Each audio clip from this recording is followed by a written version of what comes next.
পেঁয়াজ ভেজে রসুন দিয়ে রসুনটাকে একটু ভাজা ভাজা করে নেব। রসুন ভাজা হয়ে গেছে, এখন একটু পানি দিয়ে নেব।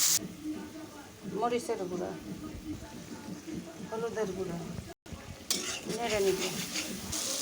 মশলা কষানো শেষ, মাছগুলো দিয়ে দেব। মাছগুলো দিয়েছি, এবার জিরা আর ধনিয়ার গুঁড়ো দিয়ে দিলাম, লবণ দিয়ে দেব। সুন্দর করে মাছগুলোকে এভাবে কষিয়ে নিব। টাটকা মাছ, জ্যান্ত মাছ আমরা এভাবেই কষিয়ে রান্না করি, খুবই কিন্তু খেতে মজা লাগে। মাছটা কষানো শেষ, মাছটা উঠিয়ে নিব। এবার আলুগুলো কষিয়ে নিব, সুন্দর করে নেড়ে চেড়ে নিব।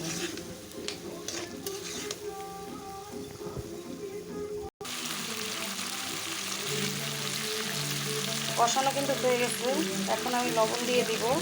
তখন তো মাছ কষানোর সময় লবণ দিচ্ছিলাম।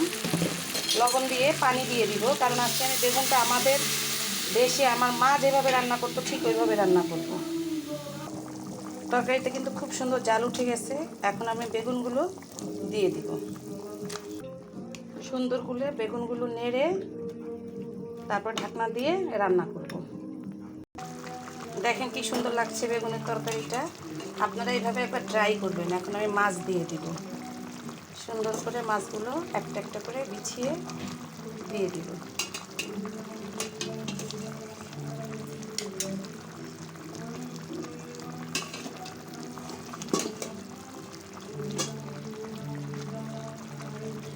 সবগুলো মাছ দিয়ে দিব।